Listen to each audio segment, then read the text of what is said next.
ಶ್ರೀ ಗುರುಭ್ಯೋ ನಮಃ. ಹರಿಕಥಾಮೃತಸಾರದ 83ನೇ ಭಾಗವನ್ನು ಈಗ ನಾವು ಶ್ರವಣ ಮಾಡಬೇಕು.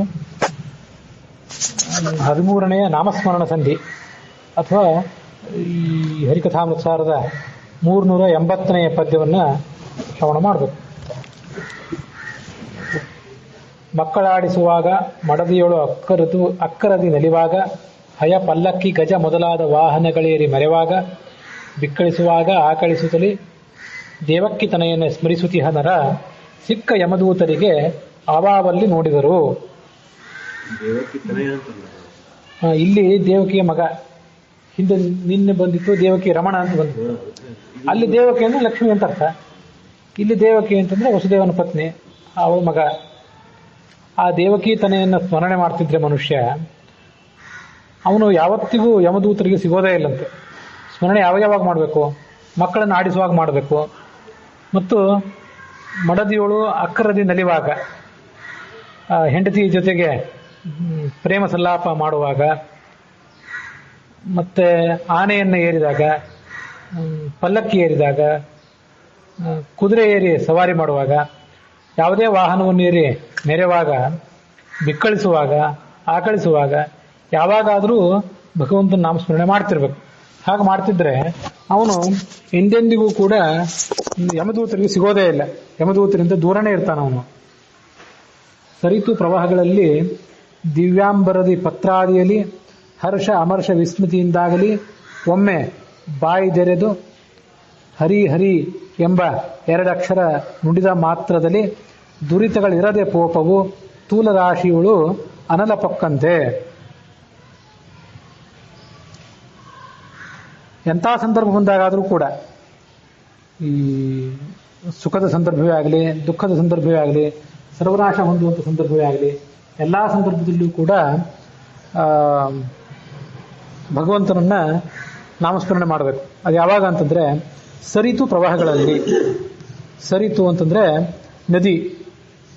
ನದಿ ಪ್ರವಾಹ ಬಂದಾಗ, ನದಿ ಪ್ರವಾಹದಲ್ಲಿ ಯಾವಾಗಾದ್ರೂ ನಾವು ಸಿಕ್ಕಿದಾಗ, ಅಥವಾ ನದಿ ಪ್ರವಾಹದಲ್ಲಿ ಸ್ನಾನ ಮಾಡ್ಲಿಕ್ಕೆ ಹೋದಾಗ, ಅಲ್ಲಿ ಸರಿತ್ ಪ್ರವಾಹ ಅಂತ ಅಷ್ಟೇ ಇದೆ, ಸ್ನಾನ ಮಾಡ್ಲಿಕ್ಕೆ ಹೋದಾಗ ಅಥವಾ ಆಪತ್ತಿಗೆ ಸಿಲುಕಿದಾಗ ಅಂತ ಅರ್ಥ ಮಾಡ್ಕೊಳ್ಬೇಕು.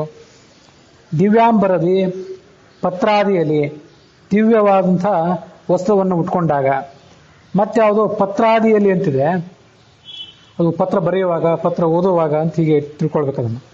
ಹರ್ಷ ಅಮರ್ಷ ವಿಸ್ಮೃತಿಯಿಂದಾಗಲಿ, ತುಂಬಾ ಸಂತೋಷ ಆದಾಗಲಿ. ಅಮರ್ಷ ಅಂತಂದ್ರೆ ಕೋಪ, ವಿಸ್ಮೃತಿ ಅಂದ್ರೆ ಮರೆತು ಹೋಗೋದು. ಇಂಥ ಯಾವ ಸಂದರ್ಭ ಬಂದಾಗಾದರೂ ಕೂಡ ಒಮ್ಮೆ ಬಾಯಿ ತೆರೆದು, ಆವಾಗ ಬಾಯಿ ತೆರೆದು ಹರಿ ಹರಿ ಅಂತ ಎರಡು ಅಕ್ಷರದಿಂದ ಭಗವಂತನನ್ನು ಕರಿಬೇಕು. ಅಕ್ಷರ ನುಡಿದ ಮಾತ್ರದಲ್ಲಿ ದುರಿತಗಳು ಇರದೆ ಪೋಪವು, ಯಾವುದೇ ಪಾಪವು ಕೂಡ ಬರೋದೇ ಇಲ್ಲ. ಹೇಗೆ ಅಂದ್ರೆ ತೂಲ ರಾಶಿಗಳು ಅನಲ ಪೊಕ್ಕಂತೆ. ಹತ್ತಿಯ ರಾಶಿಯಲ್ಲಿ ಒಂದು ಬೆಂಕಿಯ ಕಿಡಿ ಹೊಕ್ಕು ಅದನ್ನು ಸುಟ್ಟು ಹಾಕಿದಂತೆ ಮನುಷ್ಯ ಎಲ್ಲಾ ಪಾಪಗಳನ್ನು ಕೂಡ ಕಳ್ಕೊತಾನೆ. ಮಲಗುವಾಗಲಿ ಏಳುವಾಗಲಿ ಕುಳಿತು ಮಾತಾಡುತ್ತಲಿ ಮನೆಯೊಳು ಕೆಲಸ ಮಾಡುತ್ತಲಿ ಮೈದೊಳೆವಾಗ ಮೆಲುವಾಗ ಕಲುಷ ದೂರನ ಸಕಲ ಠಾಬಿಲಿ ತಿಳಿಯೇ ತತ್ತನ್ನಾಮ ರೂಪವ ಬಳಿಯಲಿಪ್ಪನು ಒಂದರಕ್ಷಣ ಬಿಟ್ಟು ಅಗಲನು ಅವರ. ಯಾವಾಗಲೂ ಹೇಗೆ ಸ್ಮರಣೆ ಮಾಡಬೇಕು ಅಂದ್ರೆ, ಮನುಷ್ಯ ಮಲ್ಕೊಳ್ಳುವಾಗ ಸ್ಮರಣೆ ಮಾಡಬೇಕು, ಏಳುವಾಗ ಸ್ಮರಣೆ ಮಾಡಬೇಕು, ಮತ್ತೆ ಕುಳಿತುಕೊಂಡು ಮಾತನಾಡುವಾಗ ಸ್ಮರಣೆ ಮಾಡಬೇಕು, ಮನೆಯೊಳಗೆ ಕೆಲಸ ಮಾಡುವಾಗ ಸ್ಮರಣೆ ಮಾಡಬೇಕು, ಸ್ನಾನ ಮಾಡುವಾಗ ಸ್ಮರಣೆ ಮಾಡಬೇಕು, ಮತ್ತೇನನ್ನಾದರೂ ತಿನ್ನುವಾಗ ಭಗವಂತನ ನಾನಾ ಥರದ ರೂಪಗಳನ್ನ, ಒಂದೊಂದು ಕ್ರಿಯೆಗೆ ಒಂದೊಂದು ರೂಪ ಇದೆ, ಅದನ್ನು ಸ್ಮರಣೆ ಮಾಡ್ತಾನೆ ಇರಬೇಕು. ಹಾಗೆ ಸ್ಮರಣೆ ಮಾಡ್ತಾ ಇದ್ರೆ ಅವನು ಮನುಷ್ಯನ ಸಮೀಪದಲ್ಲೇ ಯಾವತ್ತೂ ಸಿಗ್ತಾನೆ, ಮತ್ತು ಯಾವತ್ತೂ ಆ ಭಕ್ತರನ್ನ ಆತ ಬಿಟ್ಟು ಅಗಲೋದಿಲ್ಲ.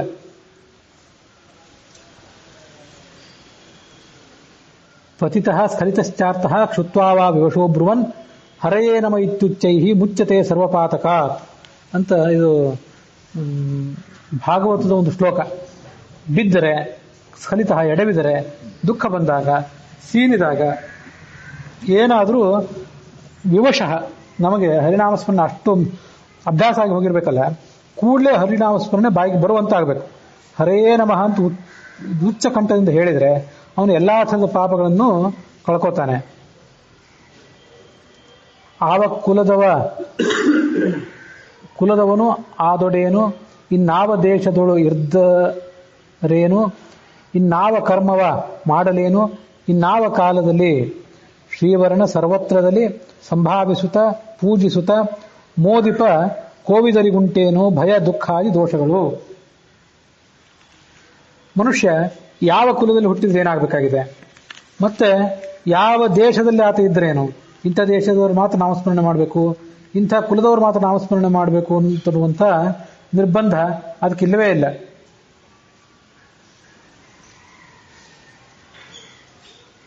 ಮತ್ತೆ ಇಂಥ ಕರ್ಮ ಮಾಡಿದ್ರು, ಇಂಥ ಕರ್ಮ ಮಾಡುವಾಗ ಮಾತ್ರ ಹರಿನಾಮಸ್ಮರಣೆ ಮಾಡಬೇಕು, ಇಂಥ ಕರ್ಮಗಳಲ್ಲಿ ಹರಿನಾಮಸ್ಮರಣೆ ಮಾಡಬಾರ್ದು ಅನ್ನುವಂಥ ನಿರ್ಬಂಧವೂ ಇಲ್ಲ. ಯಾವ ಕಾಲಕ್ಕಾದರೂ ಆ ಭಗವಂತನನ್ನು ನಾಮಸ್ಮರಣೆ ಮಾಡ್ತಾ ಇದ್ರೆ, ಆದರಣೆ ಮಾಡಿ ಪೂಜೆ ಮಾಡ್ತಾ ಇದ್ರೆ, ಆ ಜ್ಞಾನಿಗಳಿಗೆ ದುಃಖ ಭಯ ದೋಷ ಮೊದಲಾದಂಥ ಯಾವ ದೋಷವೂ ಕೂಡ ಬರೋದೇ ಇಲ್ಲ. ವಾಸುದೇವನ ಗುಣಸಮುದ್ರದೊಳು ಈಸಬಲ್ಲವ, ಭವಸಮುದ್ರ ಆಯಾಸವಿಲ್ಲದೆ ದಾಟುವನು ಶೀಘ್ರದಲ್ಲಿ ಜಗದೊಳಗೆ. ಬೇಸರದೆ ದುರ್ವಿಷಯಗಳ ಅಭಿಲಾಷದಲ್ಲಿ ಬಳಲುವವ, ನಾನಾ ಕ್ಲೇಶಗಳನ್ನು ಅನುಭವಿಪ ಭಕ್ತಿ ಸುಮಾರ್ಗ ಕಾಣದಲೆ. ಭಗವಂತನ ಗುಣಗಳೇನಿದೆ ಒಂದು ದೊಡ್ಡ ಸಮುದ್ರ ಇದ್ದಂತೆ. ಆ ಸಮುದ್ರದಲ್ಲಿ ಈಸಲಿಕ್ಕೆ ಯಾರಿಗೆ ಬರ್ತದೋ ಆ ವ್ಯಕ್ತಿ ಆ ಗುಣ ಸಮುದ್ರದಲ್ಲಿ ಈಸಬಲ್ಲವನು, ಈಸಲಿಕ್ಕೆ ಶಕ್ತಿ ಇದ್ದವನು ಭವ ಸಮುದ್ರವನ್ನು ಆಯಾಸವಿಲ್ಲದೆ ದಾಟ್ತಾನೆ. ಈ ಸಂಸಾರ ಅನ್ನುವಂಥ ಸಾಗರ ಏನಿದೆ ಆ ಸಾಗರವನ್ನು ಕೂಡ ಅನಾಯಾಸವಾಗಿ ದಾಟ್ತಾನೆ. ಶೀಘ್ರದಲ್ಲಿ ಅನಾಯಾಸವಾಗಿ ಮತ್ತು ಶೀಘ್ರವಾಗಿ ದಾಟ್ತಾನೆ. ಬೇಸರದೆ ಯಾರು ಈ ಲೌಕಿಕ ವಿಷಯಗಳ ಬಗ್ಗೆ ವೈರಾಗ್ಯವನ್ನ ಹೊಂದದೆ ಅದರ ಬಗ್ಗೆನೇ ಆಸಕ್ತಿ ಪಟ್ಕೋತಾನೋ ಅವನು ಅದರಲ್ಲೇ ಮುಂದುವರಿತಾನೆ. ದುರ್ವಿಷಯಗಳ ಅಭಿಲಾಷದಲ್ಲಿ ಬಳಲುವವ, ಅದನ್ನ ದುರ್ವಿಷಯಗಳತ್ತ ಮನಸ್ಸನ್ನು ಹಿಂತಿರುಗಿಸಲಿಕ್ಕೆ ಮನುಷ್ಯ ಕಲಿಬೇಕು. ಆದರೆ ದುರ್ದೈವಶಾತ್ ಅದನ್ನು ಕಲಿದೇ ಇದ್ರೆ ಅವನು ಅದೇ ಥರದ ಕಷ್ಟಗಳನ್ನು ಅನುಭವಿಸ್ತಾ ಮುಂದುವರಿತಾನೆ. ಅವನಿಗೆ ಭಕ್ತಿಯ ಮಾರ್ಗ ಎಂದು ಕಾಣೋದೇ ಇಲ್ಲ. ಭಕ್ತಿ ಸುಮಾರ್ಗ ಕಾಣದಲೇ. ಸ್ನಾನ ಜಪ ದೇವಾರ್ಚನೆಯು ವ್ಯಾಖ್ಯಾನ ಭಾರತ ಮುಖ ಮಹಾ ಉಪಪುರಾಣ ಕಥೆಗಳ ಪೇಳಿ ಕೇಳಿದರೇನು ದಿನದಿನದಿ. ಜ್ಞಾನ ಕರ್ಮೇಂದ್ರಿಯಗಳಿಂದ ಏನೇನು ಮಾಡುವ ಕರ್ಮಗಳು ಲಕ್ಷ್ಮೀ ನಿವಾಸನ ಪೂಜೆ ಎಂದು ಅರ್ಪಿಸದ ಮಾನವನು.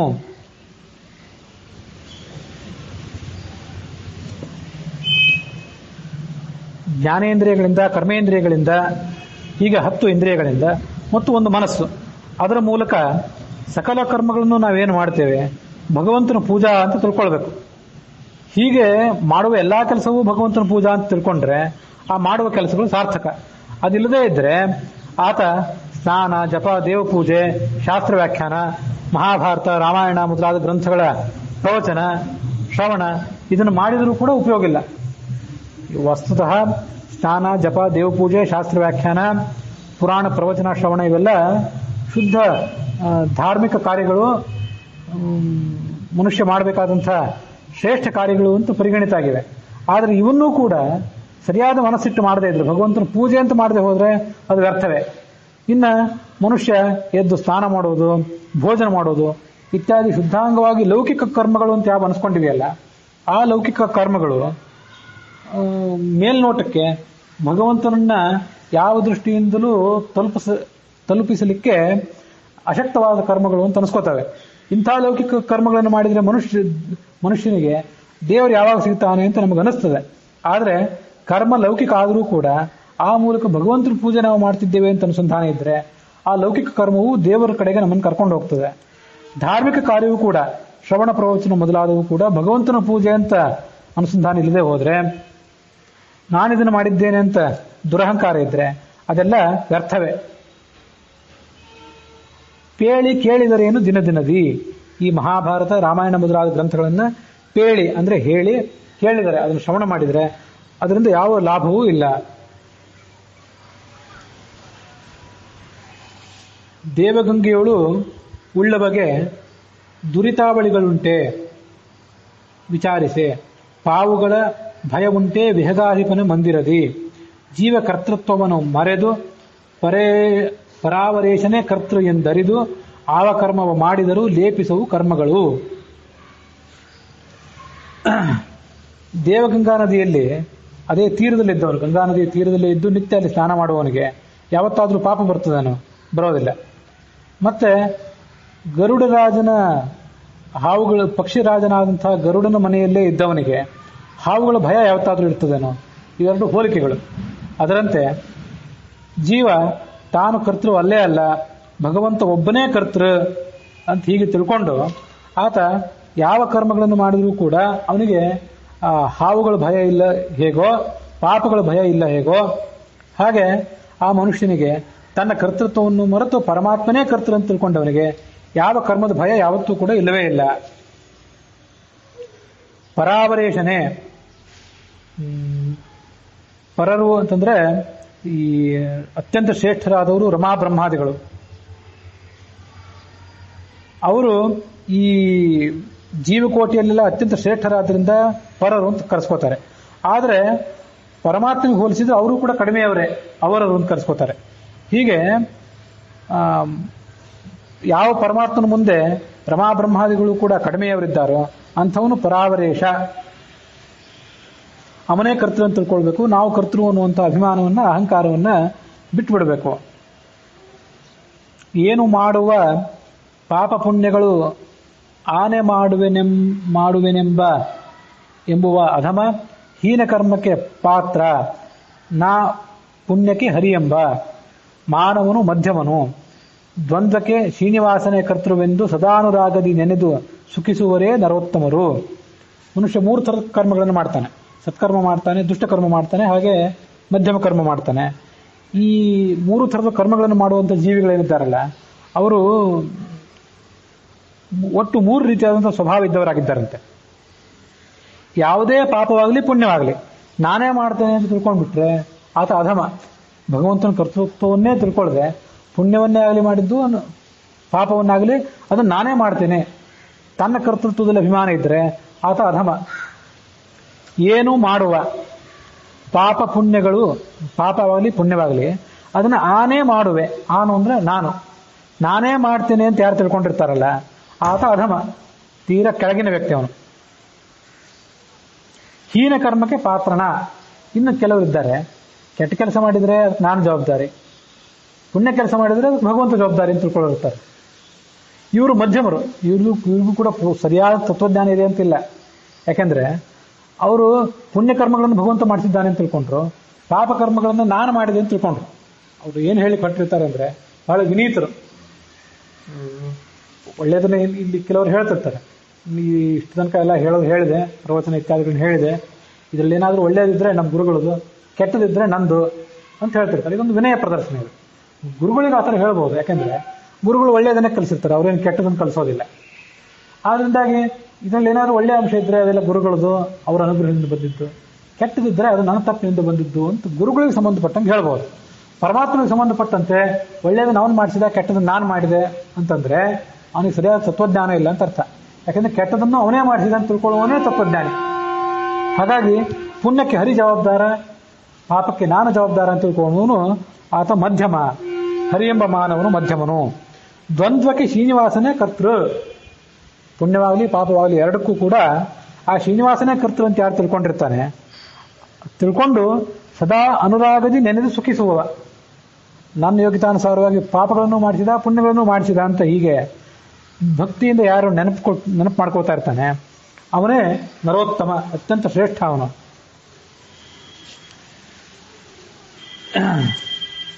ಈ ಉಪಾಸನೆಗೈವರು ಇಳೆಯೊಳು ದೇವತೆಗಳಲ್ಲದೆ ನರರಲ್ಲಿ ಆವ ಬಗೆಯಿಂದಾದರೂ ಇವರ ಅರ್ಚನೆಯು ಹರಿಪೂಜೆ.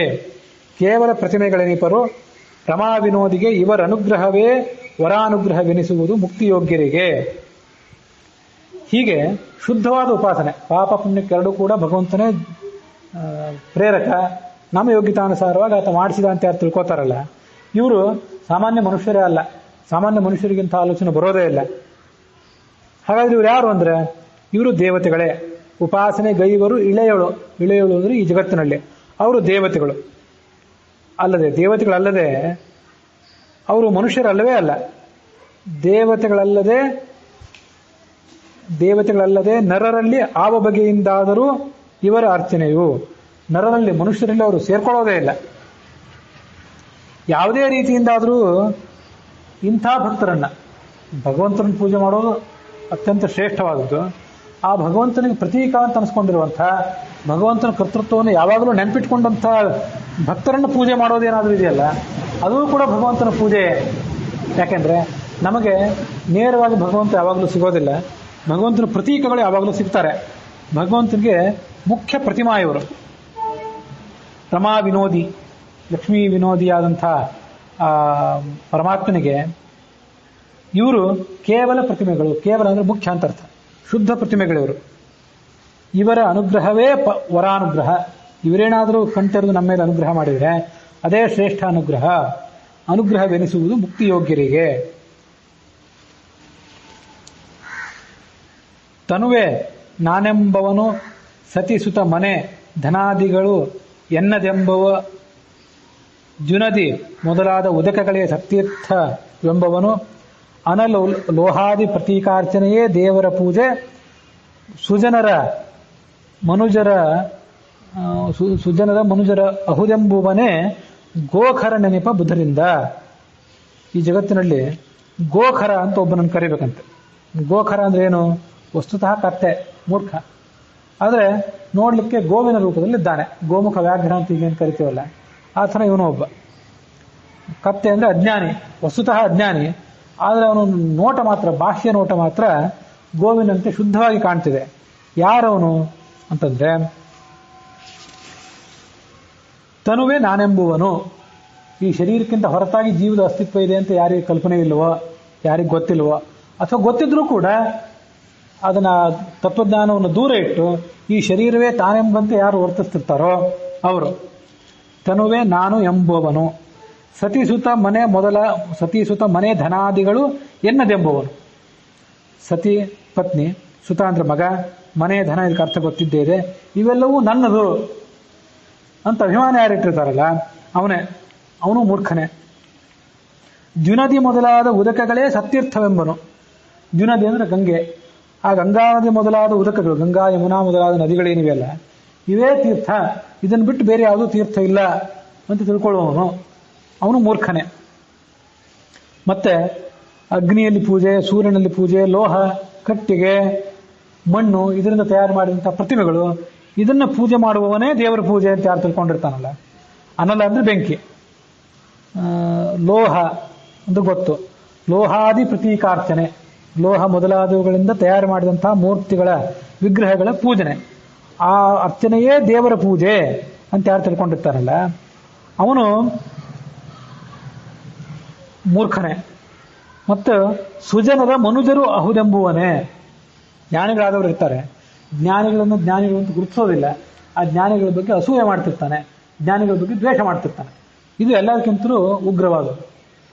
ಭಗವಂತನ ಭಕ್ತರನ್ನ, ಭಗವಂತನ ಜ್ಞಾನಿಗಳನ್ನ ಗೌರವಿಸ್ಲಿಕ್ಕಾಗದೇ ಇದ್ರೆ, ಅವ್ರು ಪೂಜೆ ಮಾಡ್ಲಿಕ್ಕಾಗದೇ ಇದ್ರೆ, ಕೊನೆ ಪಕ್ಷ ಅವ್ರನ್ನ ದೂರ ಆದರೂ ಇಡಬೇಕು. ಅಂಥವ್ರನ್ನ ನಿಂದನೆ ಮಾಡೋರು ಏನಿರ್ತಾರಲ್ಲ ಬಾಯಿ ಚಪಲಕ್ಕಾಗಿ. ಸುಜನರ ಅಹುದು ಎಂಬುವನು. ಸಜ್ಜನರನ್ನ, ಭಗವಂತನ ಭಕ್ತರನ್ನ ಇವರು ಹುಲು ಮನುಷ್ಯರು, ಕ್ಷುಲ್ಲಕರು ಅಂತ ಯಾರು ನಿಂದನೆ ಮಾಡ್ತಿರ್ತಾರೆ ಅಂಥವನು ಗೋಖರ ನೆನಪ. ಖರ ಅಂದ್ರೆ ಕತ್ತೆ, ಗೋವಿನ ರೂಪದಲ್ಲಿರುವಂಥ ಕತ್ತೆ ಅಂತ ಅವನನ್ನು ಬುಧರು ಅಂದ್ರೆ ಸಜ್ಜನರು ಆತನನ್ನ ನಿಂದನೆ ಮಾಡ್ತಾರೆ. ಇದು ಭಾಗವತ ಶ್ಲೋಕದೊಂದು ನೇರವಾದ ಅನುವಾದ ಅಂತ. ಯಸ್ತ್ವಾತ್ಮ ಬುದ್ಧಿ ಕುಣಪೇ ತ್ರಿಧಾತುಕೆ ಸ್ವಧೀಹಿ ಕಲತ್ರಾದಿಷು ಭೌಮ ಇಚ್ಛಧೀಹಿ ಯತ್ತೀರ್ಥ ಬುದ್ಧಿಶ್ಚ ಜಲೇ ನಕರ್ಹಿಚಿತ್ ಜನೇಶ್ವಭಿಜ್ಞೇಶು ಸಯೇವ ಗೋಖರಃ ಅಂತ ಭಾಗವತದಲ್ಲಿ 10ನೇ ಸ್ಕಂದದಲ್ಲಿ ಬಂದಂಥ ಒಂದು ಮಾತು. ಸಯೇವ ಗೋಖರಃ, ಇಲ್ಲೇನು ಮೇಲೆ ದಾಸರು ಹೇಳಿದ್ದಾರೆ ಅದೆಲ್ಲ ಈ ಭಾಗವತದಲ್ಲಿ ಹೇಳಿದ್ದೇ ಆಗಿದೆ. ಭಾಗವತದಲ್ಲಿ ಹೇಳಿದ್ರೆ ಕನ್ನಡದ ರೂಪಾಂತರವೇ ಆಗಿದೆ. ಗಂಗಾ ನದಿ ಮೊದಲಾದ ನದಿಗಳು ನದಿ ಅಲ್ಲ ಅಂತ ಅರ್ಥ ಅಲ್ಲ, ಅಲ್ಲಿ ಪೂಜೆ ಮಾಡಬೇಕು. ಆದರೆ ಅದೇ ನದಿ ಅಂತ ತಿಳ್ಕೊಳ್ಬಾರ್ದು. ಅದರೊಳಗೆ ಭಗವಂತ ಇದ್ದು ನಮ್ಮನ್ನು ಪುನೀತನನ್ನಾಗಿ ಮಾಡ್ತಾನೆ ಅಂತ ತಿಳ್ಕೊಳ್ಬೇಕು.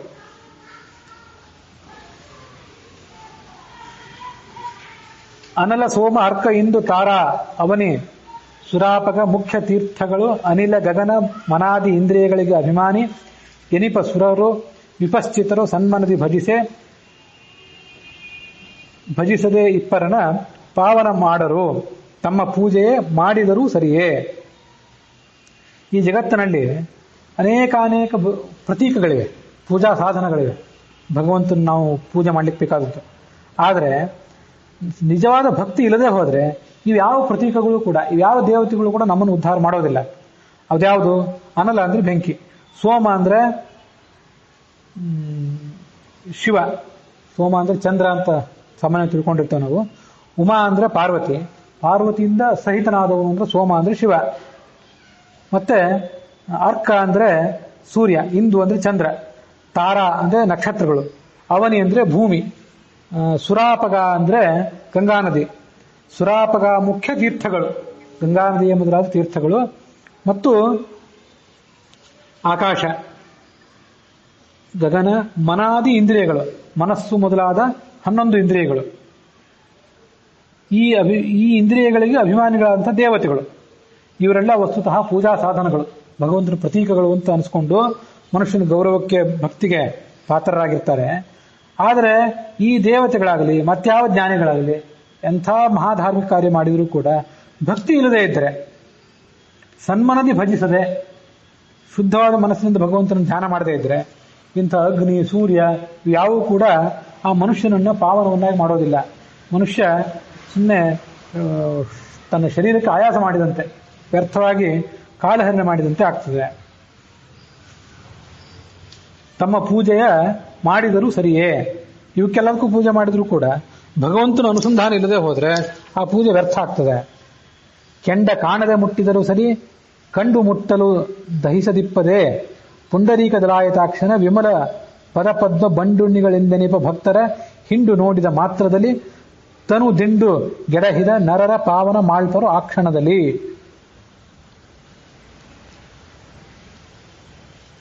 ಕೆಂಡದ ಉದಾಹರಣೆ ಕೊಡ್ತಾರೆ ದಾಸರು. ಈ ಕೆಂಡ ಅಂತಂದ್ರೆ ಬೆಂಕಿ, ಆ ಬೆಂಕಿಯನ್ನ ಕಾಣದೆ ಮುಟ್ಟಿದ್ರೂ ಆಯ್ತು, ಕಂಡು ಮುಟ್ಟಿದ್ರೂ ಆಯ್ತು, ಅದು ಮನುಷ್ಯನಿಗೆ ಬಿಸಿ ಮುಟ್ಟಿಸೋದು ನಿಶ್ಚಿತ. ಅದರಂತೆ ಈ ಭಗವಂತನ ಪಾದ ಕಮಲಗಳಲ್ಲಿ ಯಾರು ದುಂಬಿಯಂತೆ ಇದ್ದಾರೆ, ಆಸಕ್ತರಾಗಿದ್ದಾರೆ ಭಕ್ತರು, ಅವರು ಆ ಭಗವಂತನನ್ನ ನಮಸ್ಕಾರ ಮಾಡಿದರೆ, ಆ ಮಾಡುವಂತಹ ನಮಸ್ಕಾರಗಳು ಆ ಭಕ್ತರನ್ನ ಪವಿತ್ರರನ್ನಾಗಿ ಮಾಡ್ತವೆ. ಪುಂಡರೀಕ ದಲಾಯತಾಕ್ಷ ಅಂದ್ರೆ ಭಗವಂತ, ಅವನ ವಿಮಲ ಪದ ಪದ್ಮ ಬಂಡುಣಿ, ಬಂಡುಣಿ ಅಂದ್ರೆ ಭ್ರಮರ, ದುಂಬಿ, ಬಂಡುಣಿಗಳು ಎಂದೆನಿಪ ಭಕ್ತರ ಹಿಂಡು ನೋಡಿದ ಮಾತ್ರದಲ್ಲಿ. ಆ ಭಕ್ತರ ಹಿಂಡು, ಭಗವಂತನ ಪೂಜೆ ಮಾಡೋದು ಆ ಕಡೆ ಇರಲಿ, ಮೊದಲು ಭಕ್ತರನ್ನೇ ಪೂಜೆ ಮಾಡಬೇಕಂತೆ, ಭಕ್ತರಿಗೆ ಗೌರವ ತೋರಿಸ್ಬೇಕು, ಆ ಭಕ್ತರನ್ನೇ ಯಾವತ್ತೂ ಕೂಡ ಅವಮಾನ ಮಾಡಬಾರ್ದು. ಭಕ್ತರ ಹಿಂಡು ತನ್ನನ್ನು ಕಂಡಾಕ್ಷಣ ಸಾಷ್ಟಾಂಗ ವಂದಿಸುವ ನರನನ್ನ ಭಕ್ತರಿಗೆ ಕೂಡಲೇ ನಮಸ್ಕಾರ ಮಾಡಬೇಕು ಮೊದಲು. ಇಲ್ಲದೇ ಇದ್ರೆ ಆ ಭಕ್ತರಿಗೆ ಅಪರಾಧ ಮಾಡಿದರೆ, ವೈಷ್ಣವ ದ್ರೋಹ, ದೈವ ಭಕ್ತರ ದ್ರೋಹ ಮಾಡಿದರೆ, ಆ ದ್ರೋಹ ಮನುಷ್ಯನನ್ನ ಅಧಃಪತನಕ್ಕೆ ಈಡು ಮಾಡ್ತದೆ. ನಶ್ಯಮ್ಮಯಾನಿ ತೀರ್ಥಾನಿ ನದೇವಾ ಮೃಚ್ಛಿಲಾಮಯಾ ತೇ ಪುನಂತ್ಯುರುಕಾಲೇನ ದರ್ಶನಾದೇವ ಸಾಧವ ಅಂತ ಭಾಗವತದ ಮಾತು. ತೀರ್ಥ ಅಂದ್ರೆ ಏನು? ಅಮ್ಮಯಾನಿ ತೀರ್ಥಾನಿ, ಅಪ್ಪ ಅಂದ್ರೆ ನೀರು, ಆ ನೀರಿನ ತೀರ್ಥ, ಗಂಗಾ ನದಿ, ಸಮುದ್ರ ಮೊದಲಾದ ತೀರ್ಥಗಳನ್ನ ಅದೊಂದನ್ನೇ ತೀರ್ಥ ಅಂತ ತಿಳ್ಕೊಳ್ಬೇಡಿ. ಮಣ್ಣು ಶಿಲೆಗಳಿಂದ ಮಾಡಿದಂಥ ವಿಗ್ರಹಗಳನ್ನೇ ದೇವತಾ ಪ್ರತೀಕಗಳು ಅಂತ ತಿಳ್ಕೊಬೇಡ್ರಿ. ಹಾಗಾದ್ರೆ ನಿಜವಾದ ದೇವತಾ ಸನ್ನಿಧಾನ ಇರುವಂತಹ ಪ್ರತೀಕಗಳು ಅಂದ್ರೆ ಯಾವುದು? ಸಾಧುಗಳು. ಯಾಕೆಂದ್ರೆ ಅವರನ್ನು ನೋಡಿದ ಕೂಡಲೇ ಆ ಸಜ್ಜನರ ಹತ್ರ ಹೋಗಿ ಅವ್ರಿಗೊಂದು ಸೇವೆ ಮಾಡಿ, ಏನೋ ತತ್ವೋಪದೇಶ ಮಾಡ್ರಿ ಅಂತ ಕೇಳೋದು ಅದು ಬಹಳ ಶ್ರೇಷ್ಠವಾಗುತ್ತೆ. ಅದನ್ನು ಮಾಡದೇ ಇದ್ರೂ ದರ್ಶನಾದೇವ, ಅವ್ರನ್ನ ನೋಡಿದ ಮಾತ್ರಕ್ಕೆ ಎಲ್ಲಾ ಪಾಪಗಳನ್ನು ಮನುಷ್ಯ ಕಳ್ಕೊತಾನೆ. ಆದರೆ ಇದನ್ನು ತಿಳ್ಕೊಳ್ಳೋದಿಲ್ಲ, ಸಜ್ಜನರು ನಿಂದೆ ಮಾಡ್ತಾನೆ, ಹೋಗಿ ಗಂಗಾ ನದಿಯಲ್ಲಿ ಮುಳುಗಬೇಕು ಅಂತಾನೆ, ಪ್ರದಕ್ಷಿಣೆ ಹಾಕಬೇಕು ಅಂತಾನೆ ಅಲ್ಲಲ್ಲಿ. ಅದೆಲ್ಲವೂ ಕೂಡ ವ್ಯರ್ಥ. ಈ ನಿಮಿತ್ತ ಪುನಃ ಪುನಃ ಸುಜ್ಞಾನಿಗಳ ಸಹವಾಸ ಮಾಡು, ಕುಮಾನವರ ಕೂಡ ಆಡದಿರು, ಲೌಕಿಕಕ್ಕೆ ಮರುಳಾಗಿ. ವೈನತೀಯಾಂಸಗನ ಸರ್ವಸ್ಥಾನದಲ್ಲಿ ತನ್ನಾಮ ರೂಪವ ಧ್ಯಾನಿಸುತ್ತ ಸಂಚರಿಸು, ಇತರ ಆಲೋಚನೆಯ ಬಿಟ್ಟು, ಲೌಕಿಕದ ವಾರ್ತೆಯನ್ನು ಬಿಟ್ಟು ಬಿಡು ಅಂತ ಹೇಳ್ತಾರೆ ದಾಸರು. ಈ ನಿಮಿತ್ತ ಭಗವಂತನ ಭಕ್ತಿಗೆ, ಭಗವಂತನ ಭಕ್ತರಾದವರ ಮಹಿಮೆಯೂ ಇಷ್ಟು ಮಹತ್ವದಾಗಿರೋದ್ರಿಂದ, ಈ ಎರಡು ಕಾರಣಗಳಿಂದ ಪುನಃ ಪುನಃ ಸುಜ್ಞಾನಿಗಳ ಸಹವಾಸ ಮಾಡು. ಯಾರು ಜ್ಞಾನಿಗಳಾಗಿರ್ತಾರೆ ಅವರು ಸಹವಾಸ ಮಾಡು. ಕುಮಾನವರ ಕೂಡ ಆಡದಿರು, ಕೆಟ್ಟ ಮಾನವರು ಕೂಡಿ ಆಡ್ಲಿಕ್ಕೆ ಹೋಗಬೇಡ. ಲೌಕಿಕಕ್ಕೆ ಮರಳಾಗಬೇಡ. ಲೌಕಿಕ ಸಂಗತಿಗಳೇನಿದೆ ಅದಕ್ಕೆ ಮರಳಾಗಬೇಡ. ವೈನತೆಯ ಅಂಶಕ, ವೈನತೆಯ ಅಂದ್ರೆ ಗರುಡ, ಅವನ ಅಂಶ ಅಂದ್ರೆ ಹೆಗಲು. ಆ ಹಕ್ಕಿಯ ಹೆಗಲೇರಿ ಬರುವಂತಹ ಭಗವಂತ ಏನಿದ್ದಾನೆ ಅವನನ್ನ ಸರ್ವಸ್ಥಾನದಲ್ಲೂ ತತ್ತನ್ನಾಮ ರೂಪವು ಧ್ಯಾನಿಸುತ್ತ, ಎಲ್ಲಾ ಕಡೆ ಆತ ಇದ್ದಾನೆ, ಬೇರೆ ಬೇರೆ ರೂಪದಿಂದ, ಬೇರೆ ಬೇರೆ ನಾಮದಿಂದ ಅಂತ ತಿಳಿದುಕೋ. ಆ ಧ್ಯಾನಿಸುತ್ತ ಸಂಚರಿಸು, ಹೀಗೆ ಜಗತ್ತಿನಲ್ಲಿ ಓಡಾಡು, ಇತರ ಆಲೋಚನೆ ಬಿಟ್ಟು ಬಿಡು.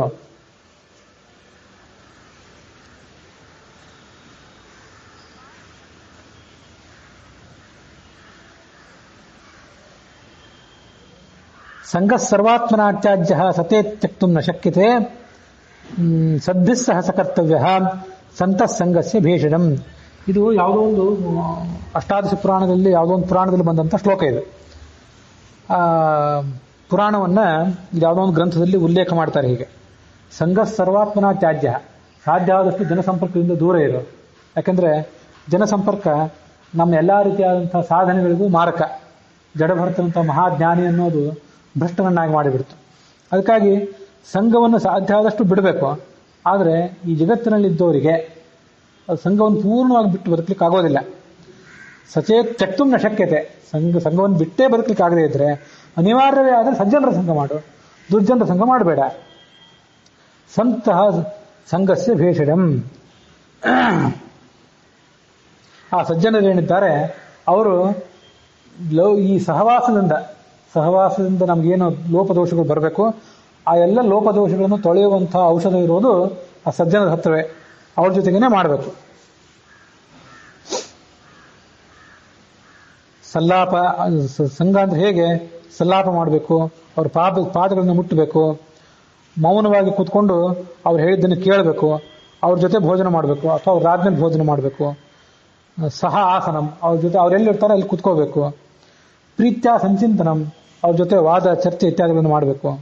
ಹೀಗೆ 6 ರೀತಿಯಾದ ಸಂಘ ಅಂತ ಅದನ್ನು ವರ್ಣನೆ ಮಾಡ್ತಾರೆ.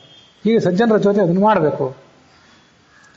ಈ ನಳಿನ ಜಾಂಡದಳು ಸರ್ವ ಪ್ರಾಣಿಗಳು ಒಳಿದ್ದು ಅನವರತ ವಿಜ್ಞಾನಮಯ ವ್ಯಾಪಾರಗಳ ಮಾಡುವನು ತಿಳಿಸಿದಲೇ, ಏನು ಕಾಣದೆ ಸಕಲ ಕರ್ಮಗಳ ಆನೆ ಮಾಡುವೆನೆಂಬ ನರನು ಕುಯೋನಿಯೈದುವ ಕರ್ತೃಹರಿ ಎಂದವನೇ ಮುಕ್ತನಃ.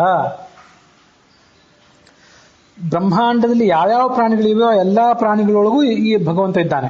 ಅವನೆಂಥವನು? ವಿಜ್ಞಾನಮಯ, ಜ್ಞಾನ ಸುಖ ರೂಪನಾದವನು. ಈ ಯಾವ ಜೀವಿಗಳಿಗೂ ತಿಳಿಯದಂತೆ ವ್ಯಾಪಾರಗಳನ್ನು ಮಾಡ್ತಾನೆ. ಇದನ್ನು ತಿಳಿಯದೇನೆ ಭಗವಂತ ಎಲ್ಲ ಕೆಲಸಗಳನ್ನು ಮಾಡ್ತಿದ್ದಾನೆ, ಮಾಡಿಸ್ತಿದ್ದಾನೆ ಅಂತ ತಿಳ್ಕೊಳ್ದೇನೆ ನಾನೇ ಮಾಡ್ತಿದ್ದೇನೆ ಅಂತ ಅವನಾದ್ರು ಮನುಷ್ಯ ತಿಳ್ಕೊಂಡ್ರೆ ಅವನು ಕುಯೋನಿಯ 5 ಕೆಟ್ಟ ಜನ್ಮಕ್ಕೆ ಹೋಗ್ತಾನೆ. ಈಗೇನೋ ಸುದೈವವಶಾತ್ ಒಳ್ಳೆ ಜನ್ಮ ಬಂದಿರ್ತದೆ, ಆದರೆ ಎಲ್ಲ ಕೆಲಸಗಳನ್ನು ನಾನು ಮಾಡ್ತಿದ್ದೇನೆ ಅಂತ ಯಾರು ತಿಳ್ಕೊಂಡ್ರೆ ಸಕಲ ಕರ್ಮಗಳ ಆನೆ ಮಾಡುವೆನೆಂಬ, ಆನು ಅಂದ್ರೆ ತಾನು ಅಂಥ ನರ ಮನುಷ್ಯ ಕುಯೋನಿಯ 5 ಕೆಟ್ಟ ಜನ್ಮಕ್ಕೆ ಹೋಗಿ ಬೀಳ್ತಾನೆ. ಕರ್ತೃಹರಿ ಎಂದವನೇ ಮುಕ್ತನಃ. ಆದರೆ ಮುಕ್ತಿ ಹೋಲಿಕೆ ಏನು ಕಾರಣ ಅಂದ್ರೆ ಶ್ರೀಹರಿಯೇ ಕರ್ತೃ ಅಂತ ತಿಳ್ಕೊಳ್ಬೇಕು. ಇಲ್ಲಿ ಈ ನಾಮಸ್ಮರಣ ಸಂಧಿಯಲ್ಲಿ ಭಗವಂತನೇ ಕರ್ತೃ, ಜೀವನದಲ್ಲಿ ಯಾವುದೇ ಥರದ ಕರ್ತೃತ್ವ ಇಲ್ಲ ಅಂತ ಈಗೆಲ್ಲ ಬರ್ತಿದೆ. ಈ 13ನೇ ಈ ಸಂಧಿಯನ್ನು ನೆನಪಿಟ್ಕೊಳ್ರಿ. ಯಾಕಂದ್ರೆ ಮುಂದೊಂದು ಕಡೆ ದಾಸರು ಮತ್ತೊಂದು ಯಾವುದೋ ಒಂದು ಸಂಧಿಯಲ್ಲಿ ದತ್ತ ಸ್ವಾತಂತ್ರ್ಯ ಸಂಧಿ ಅಂತ ಒಂದು ಸಂಧಿ ಇದೆ. ಭಗವಂತ ತನ್ನ ಒಂದಷ್ಟು ಸ್ವಾತಂತ್ರ್ಯವನ್ನ, ತನ್ನೊಂದಷ್ಟು ಕರ್ತೃತ್ವವನ್ನ ಲಕ್ಷ್ಮೀದೇವಿಗೆ ಇಷ್ಟು ಕೊಟ್ಟ, ಬ್ರಹ್ಮನಿಗೆ ಇಷ್ಟು ಕೊಟ್ಟ, ಜೀವರಿಗೆ ಇಷ್ಟು ಕೊಟ್ಟ ಅಂತ ಹೀಗೆಲ್ಲ ವರ್ಣನೆ ಮಾಡಿದಂತೆ ಕಾಣಿಸ್ತದೆ. ಅದನ್ನ ನೋಡಿದರೆ ಅದೆಲ್ಲ ಬುದ್ಧಾಚಾರ್ಯರು ತಮ್ಮ ಸರ್ವಮೂಲಗಳಲ್ಲಿ ಪ್ರತಿಪಾದನೆ ಮಾಡಿದ ಸಿದ್ಧಾಂತಕ್ಕೆ ವಿರುದ್ಧವಾಗಿ ಕಾಣಿಸ್ತದೆ. ಬರೇ ದತ್ತ ಸ್ವಾತಂತ್ರ್ಯ ಸಂಧಿ ಓದಿದ್ರೆ, ಈ ನಾಮಸ್ಮರಣ ಸಂಧಿ ಓದದೆ ದತ್ತ ಸ್ವಾತಂತ್ರ್ಯ ಸಂಧಿ ಒಂದೇ ಓದಿಬಿಟ್ರೆ ದಾಸರೇನು ಮಧ್ವಾಚಾರ್ಯರಿಗೆ ವಿರುದ್ಧವಾಗಿ ಹೇಳಿದ್ದಾರಲ್ಲ ಅಂತ ಕಾಣಿಸ್ತದೆ. ದಾಸರು ಇಲ್ಲೇನು ಹೇಳಿದ್ದಾರೆ ಅಂತ ನೋಡ್ಬೇಕು. ಇಲ್ಲೇನು ಹೇಳಿದ್ದಾರೆ ಅಂತ ನೋಡಿ ಮುಂದೆ ಬರುವಂತಹ ಮಾತುಗಳಿಗೆ ಬೇರೆ ಅರ್ಥ ಮಾಡಬೇಕು. ದಾಸರು ಇಲ್ಲಿ ಹೇಳಿದ್ದಾರೆ, ತನಗೆ ಸ್ವಂತ ಮನುಷ್ಯನಿಗೆ ಯಾವುದೇ ಕರ್ತೃತ್ವನೂ ಇಲ್ಲ, ಹಾಗೆ ತಿಳ್ಕೊಂಡವನು ಗೋಖರ, ಮೂರ್ಖ ಅಂತ ಅವನು ವರ್ಣನೆ ಮಾಡಿದ್ದಾರೆ. ಹಾಗಾಗಿ ಹರಿಯೇ ಕರ್ತೃ ಅಂತ ತಿಳ್ಕೊಂಡವನೇ ಮುಕ್ತಿಗೆ ಭಾಗಿ, ಉಳಿದವರೆಲ್ಲರೂ ಕೂಡ ಅಯೋಗ್ಯರು. ಕಲಿಮಲಾಪಹಳೆನಿಸುತ್ತಿಹ ಬಾಂಬೊಳೆಯೊಳಗೆ ಚರಿಸಿ ಬದುಕುವ ಜಲಚರ ಪ್ರಾಣಿಗಳು ಬಲ್ಲವೇ ತೀರ್ಥ ಮಹಿಮೇನು. ಹಲವು ಬಗೆಯಲ್ಲಿ ಹರಿಯ ಕರುಣಾಬಲದಿ ಬಲ್ಲಿದರಾದ ಬ್ರಹ್ಮ ಅನಿಲ ವಿವೇಶಾದ್ಯಮರರು ಅರಿಯರು ಅನಂತನ ಅಮಲಗುಣ.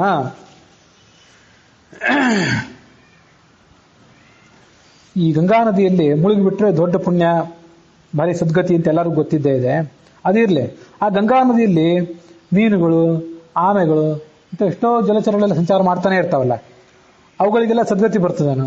ಗಂಗಾ ನದಿಯಲ್ಲಿ ನಿತ್ಯ ಮುಳುಗೆದ್ದಿಂದ ಏನು ಪುಣ್ಯ ಬರ್ತದೆ, ಅದರಿಂದ ಮುಂದಿನ ಜನ್ಮಕ್ಕೆ ಏನು ಸಾಧನ ಅಂತ ಅವಕ್ಕೇನಾದ್ರೂ ಗೊತ್ತಿದೆಯಾ?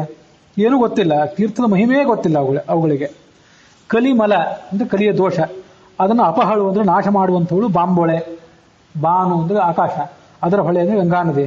ಅದರೊಳಗೆ ಸಂಚರಿಸಿ ಬದುಕುವ ಜಲಚರ ಪ್ರಾಣಿಗಳಿಗೆ ತೀರ್ಥದ ಪ್ರಾಣಿಗಳು ತೀರ್ಥದ ಮಹಿಮೆಯನ್ನು ಬಲ್ಲವೇನು? ಗೊತ್ತಿಲ್ಲ ಅವಕ್ಕೆ. ಅದರಂತೆ ಈ ಭಗವಂತ ಎಲ್ಲ ಕಡೆ ವ್ಯಾಪಿಸಿದ್ದಾನೆ. ಅವನೊಳಗೆ ನಾವೆಲ್ಲ ಇದ್ದೇವೆ. ಯಾರಿದ್ದಾರೆ? ಬ್ರಹ್ಮ ಇದ್ದಾನೆ, ಅನಿಲ ಅಂದ್ರೆ ಮುಖ್ಯವಾಯು ಇದ್ದಾನೆ, ವಿಪೇಶ ಅಂದ್ರೆ ಗರುಡ ಇದ್ದಾನೆ.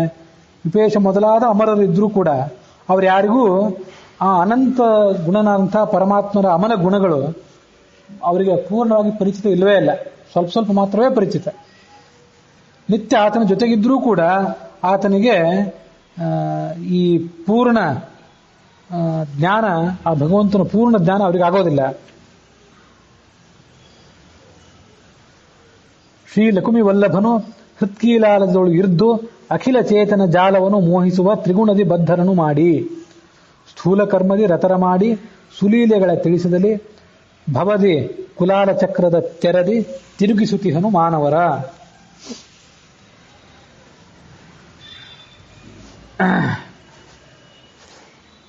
ಲಕ್ಷ್ಮೀಪತಿಯಾದಂಥ ನಾರಾಯಣ ಅವನು ನಮ್ಮೆಲ್ಲರ ಹೃದಯ ಕಮಲದಲ್ಲಿದ್ದಾನೆ.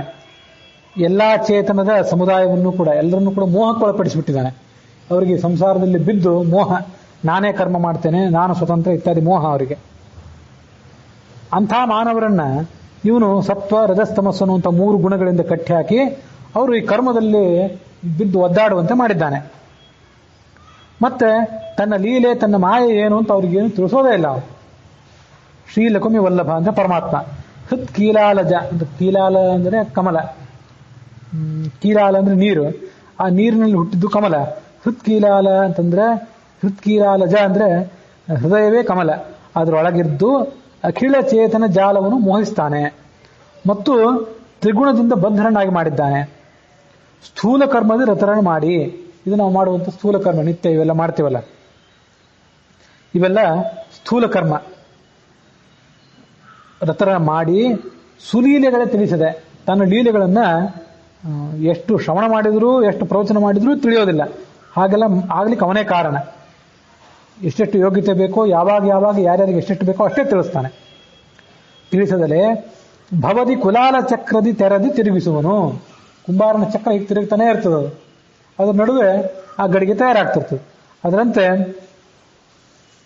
ಭಗವಂತನು ಒಬ್ಬ ಕುಂಬಾರ ಇದ್ದಂತೆ ಅವನು ಈ ಮಾನವರನ್ನು ತಿರುಗಿಸ್ತಾ ಇದ್ದಾನೆ. ಸಾವು ಹುಟ್ಟು ಹೀಗೆ.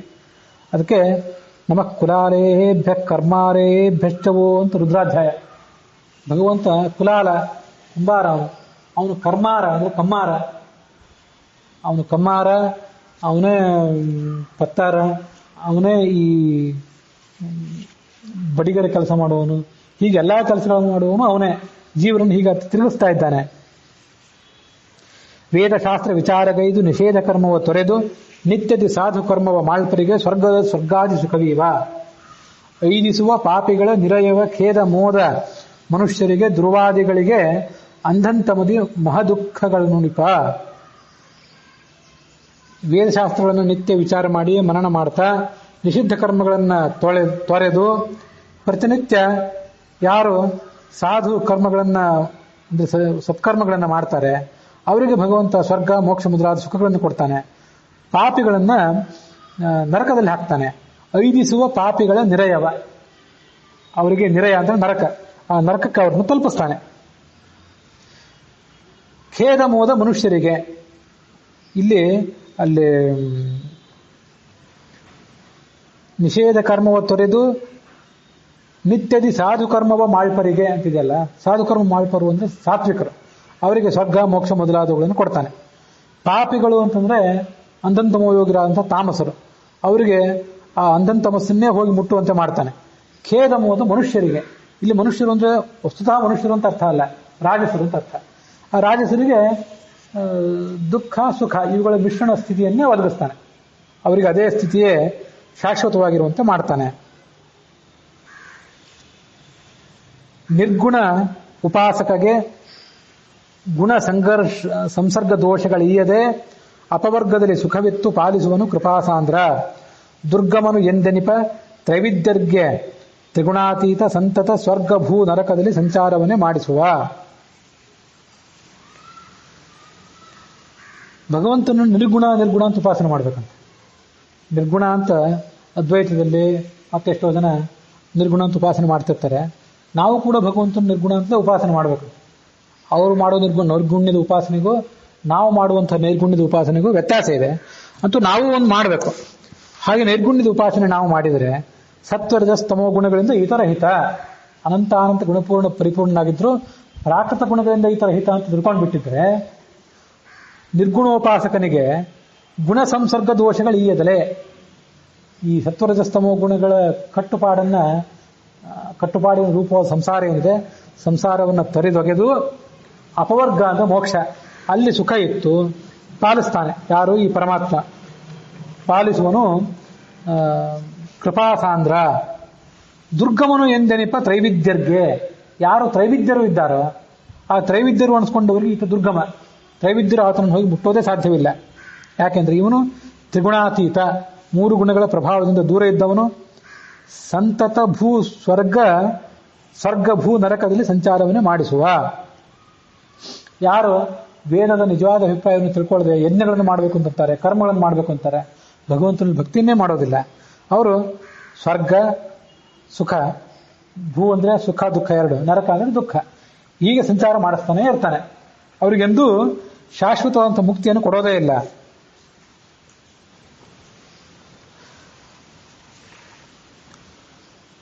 ಇಲ್ಲಿ ತ್ರೈವಿದ್ಯರ್ಗೆ ಅಂತ ಬಂತು, ಒಂದು ಶಬ್ದ ಇಟ್ಬಿಟ್ರು ದಾಸರು. ದುರ್ಗಮನು ಎಂದೆನಿಪ ತ್ರೈವಿದ್ಯರ್ಗೆ. ತ್ರೈವಿದ್ಯರ್ಗೆ ಅಂತಂದ್ರೆ ತ್ರೈವಿದ್ಯಾಮಾಂ ಸೋಮಪಾಸ್ಪೂತ ಪಾಪಾಹ ಸ್ವರ್ಗೈರಿಷ್ಟ ಸ್ವರ್ಗದಿಂ ಪ್ರಾಪಯಂತೆ ಅಂತ ಭಗವದ್ಗೀತಾದಲ್ಲಿ 2ನೇ ಅಧ್ಯಾಯದಲ್ಲಿ, ಪ್ರಾಯ 9ನೇ ಅಧ್ಯಾಯದಲ್ಲೂ ಕೂಡ ಇದೆ. ಅಲ್ಲಿ ಬಂದಿದ್ದು ಮತ್ತು ಗೀತಾ ತಾತ್ಪರ್ಯದಲ್ಲಿ ವಿಸ್ತಾರವಾದ ವರ್ಣನೆ ಅದರದ್ದಿದೆ. ಆ ವರ್ಣನೆಯನ್ನೆಲ್ಲ ತ್ರೈವಿದ್ಯರ್ಗೆ ಅನ್ನೋ ಒಂದು ಶಬ್ದದಿಂದ ದಾಸರು ಸೂಚನೆ ಮಾಡ್ತಾರೆ. ಯಾರವರು ತ್ರೈವಿದ್ಯರು ಅಂತಂದ್ರೆ, ತ್ರೈವಿದ್ಯ ಸ್ತಪರೋ ಧರ್ಮ ನಾನಾ ದೈವತ ಪೂಜನಂ ಅಂತ ಭಗವದ್ಗೀತಾದ 2ನೇ ಅಧ್ಯಾಯದ ವಿವರಣೆ. ಅದು ಭಗವದ್ಗೀತಾ ತಾತ್ಪರ್ಯದಲ್ಲಿ ಅದರ ಒಂದು ಕರ್ಮವನ್ನು ವರ್ಣನೆ ಮಾಡ್ತಾರೆ.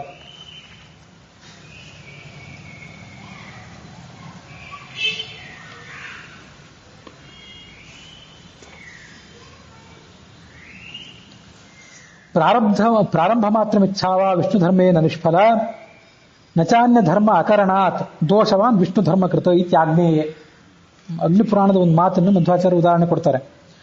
ಭಗವಂತನಿಗೆ ಸಂಬಂಧಪಟ್ಟಂತ ಶ್ರವಣ ಪ್ರವಚನ ಸಂಧ್ಯಾವಂದನೆ ಮಾಡಬೇಕು ಅಂತ ಅನ್ಕೊಂಡಿದ್ದೇನೆ, ಪೂಜೆ ಮಾಡಬೇಕು ಅಂತ ಅನ್ಕೊಂಡಿದ್ದೇನೆ, ಪ್ರಾರಂಭ ಮಾತ್ರ ಇವತ್ತು ಮಾಡಿದೆ, ನಾಳೆ ಮಾಡಲಿಲ್ಲ, ಅಡ್ಡಿ ಇಲ್ಲ.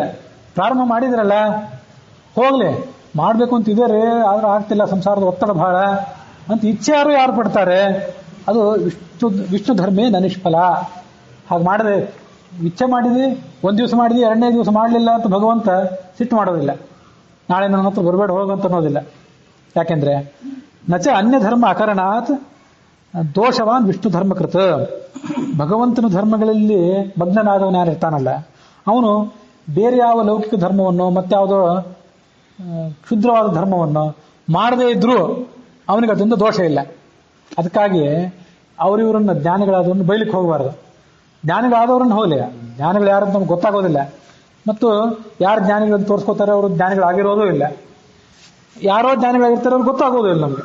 ಅದಕ್ಕಾಗಿ ಅವ್ರು ಯಾವುದೋ ಆ ಧರ್ಮ ಮಾಡಲಿಲ್ಲ, ಹೀಗೆ ಮಾಡಿದ್ರು, ಮಡಿ ಮೈಲಿಗೆ ಮಾಡಲಿಲ್ಲ ಅಂತ ಸುಮ್ಮನೆ ಯಾರ್ಯಾರನ್ನೂ ನಿಂದನೆ ಮಾಡ್ಲಿಕ್ಕೆ ಹೋಗಬಾರ್ದು. ಯಾರ್ಯಾರೋ ಸಾಧನದ ಹಾದಿಯಲ್ಲಿ ಬೇರೆ ಬೇರೆ ಯಾರ್ಯಾರೋ ಯಾವುದ್ಯಾವುದೋ ಹಂತದಲ್ಲಿ ಇರ್ತಿರ್ತಾರೆ. ಆದ್ರೆ ವಿಷ್ಣು ಧರ್ಮಕೃತ ಆಗಿರ್ತಾರೆ ಅವರು, ಭಗವಂತನನ್ನು ಹಗಲಿರುಳು ಸ್ಮರಣೆ ಮಾಡ್ತಿರ್ತಾರೆ, ಇನ್ಯಾವುದೋ ಕೆಲಸವನ್ನು ಮಾಡ್ತಿರೋದಿಲ್ಲ. ನಾವು ಅದೊಂದು ಕೆಲಸ ಮಾತ್ರ ಮಾಡ್ತಿರ್ತೇವೆ, ಭಗವಂತ ನಾವು ಸ್ಮರಣೆ ಇರೋದಿಲ್ಲ. ಅಂಥವ್ರನ್ನ ನಿಂದನೆ ಮಾಡ್ಲಿಕ್ಕೆ ಹೋಗಬಾರದು. ಆಯ್ತು. ಈ ತ್ರೈವಿದ್ಯ ಅನ್ನೋ ಶಬ್ದ ಬಂತಲ್ಲ, ತ್ರೈವಿದ್ಯ ಅಂದ್ರೆ ಏನು? ತ್ರೈವಿದ್ಯ ಸ್ವಪರೋ ಧರ್ಮ ನಾನಾ ದೈವತ ಪೂಜನಂ. ಈ 3 ವೇದಗಳನ್ನು ಓದಿ ನೋಡಿದ್ರೆ, ವೇದ ಮೂಲ ಶಬ್ದ ಇರೋದು ತ್ರಿವೇದ ಅಂದ್ರೆ 3 ವೇದಗಳು.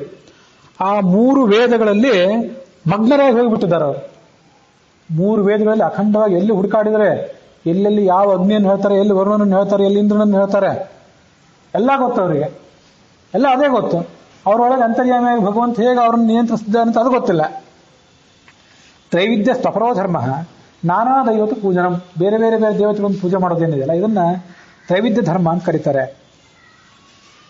ಇದು ಮುಖ್ಯ ಭಾಗವತ ಧರ್ಮ ಅಲ್ಲ, ಹಿಂದೆ ಹೇಳಿದ್ದೇ ಮುಖ್ಯ ಭಾಗವತ ಧರ್ಮ.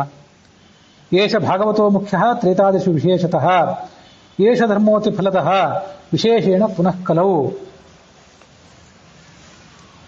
ಈ ಗೀತಾ ತಾತ್ಪರ್ಯದಲ್ಲಿ ಮೊದಲು ಆ ಮುಖ್ಯ ಭಾಗವತ ಧರ್ಮ ಅಂತ ಏನು ಅಂತ ಅನ್ನೋದನ್ನ ವಿವರಣೆ ಮಾಡಿದರು. ಅದಾದ್ಮೇಲೆ ತ್ರೈವಿಧ್ಯ ಧರ್ಮ ಅಂದ್ರೆ ಏನು ಅಂತ ವಿವರಣೆ ಮಾಡ್ತಾರೆ. ಈಗಲೂ ದಾಸರು ಸೂಚನೆ ಮಾಡಿದ್ದು ಆ ತ್ರೈವಿಧ್ಯ ಧರ್ಮವನ್ನು. ವಿಷ್ಣುವೇ ಎಲ್ಲಾ ದೇವತೆಗಳಿಗಿಂತಲೂ ಮುಖ್ಯನಾದವನು, ಅಧಿಕ ಗುಣ ಇದ್ದವನು ಅಂತ ತಿಳ್ಕೊಳ್ಬೇಕು. ತಿಳ್ಕೊಂಡು ಕೊನೆಗೆ ತಾನು ಮಾಡುವಂತ ಎಲ್ಲಾ ಯಜ್ಞಾದಿ ಏನೇನೋ ಕರ್ಮಗಳನ್ನು ಮಾಡ್ತಿರ್ತಾನೆ ಪುಣ್ಯದ ಆಸೆಯಿಂದ. ಆ ಎಲ್ಲಾ ಕರ್ಮಗಳನ್ನು ಆ ಭಗವಂತನಿಗೆ ಕೃಷ್ಣಾರ್ಪಣ ಮಸ್ತು ಅಂತ ಅರ್ಪಣೆ ಮಾಡಬೇಕು. ಆದರೆ ಅವನಿಗೆ ಭಗವಂತನ ಪೂರ್ಣವಾದ ಜ್ಞಾನ ಇಲ್ಲ, ಸ್ವಲ್ಪ ಮಾತ್ರ ಜ್ಞಾನ ಇದೆ. ಪೂರ್ಣವಾದ ಜ್ಞಾನ ಇಲ್ಲದ ಪ್ರಯುಕ್ತ ಅವನು ಎಲ್ಲಿ ಹೋಗ್ಬೇಕಾಗಿತ್ತು ಅಲ್ಲಿ ಹೋಗೋದಿಲ್ಲ. ಇಷ್ಟೆಲ್ಲ ಕಷ್ಟಪಟ್ಟು ಯಜ್ಞ ಯಾಗ ಸ್ನಾನ ಮಡಿ ಮೇಲಿಗೆ ಎಲ್ಲ ಮಾಡ್ತಿದ್ದಾನೆ. ಭಗವಂತನನ್ನ ಸರಿಯಾಗಿ ಕರ್ತ ಈ ಎಲ್ಲಾ ದೇವತೆಗಳಿಗೂ ಅವನೇ ನಿಯಾಮಕ ತಿಳ್ಕೊಂಡ್ಬಿಟ್ಟಿದ್ರೆ, ಹಾದಿಯಲ್ಲಿದ್ದಾನೆ, ಆ ಹಾದಿಯಲ್ಲಿ ದೃಢವಾಗಿ ಕಾಲು ಊರಿ ಬಿಟ್ಟಿದ್ರೆ ಅವನಿಗೆ ಸರಿಯಾದ ಫಲ ಸಿಕ್ಕಿಬಿಡ್ತಿತ್ತು. ಆ ಥರ ಗಟ್ಟಿಯಾಗಿ ಕಾಲು ಊರಿಲ್ಲ ಅವನಿಗೆ ಮಾರ್ಗದಲ್ಲಿ. ಅದಕ್ಕಾಗಿ ಸರಿಯಾದ ಭಾಗವತ ಅವನು ಅಲ್ಲ. ಆದ್ರಿಂದ ಮತ್ತೆ ಆ ಕರ್ಮಗಳನ್ನು ಮಾಡ್ತಾನೆ, ಮರಳಿ ಬರ್ತಾನೆ. ಅದನ್ನೇ ಸಂಸಾರದಲ್ಲಿ ಅವರು ಮತ್ತೆ ಮರಳಿ ಬರ್ತಾರೆ ಅಂತ ಅನ್ನೋದನ್ನ ಆ ದಾಸರು ಆ ಪದದಲ್ಲಿ ಸೂಚನೆ ಮಾಡಿದರು. ತ್ರೈವಿದ್ಯರ್ಗೆ ಸ್ವರ್ಗ ಭೂ ನರಕದಲ್ಲಿ ಸಂಚಾರ ಮಾಡಿಸುವ. ಯಾಕಂದ್ರೆ ಸರಿಯಾಗಿ ಕಾಲೂರಿಲ್ಲ ಅವರು ವೈಷ್ಣವ ಧರ್ಮದಲ್ಲಿ.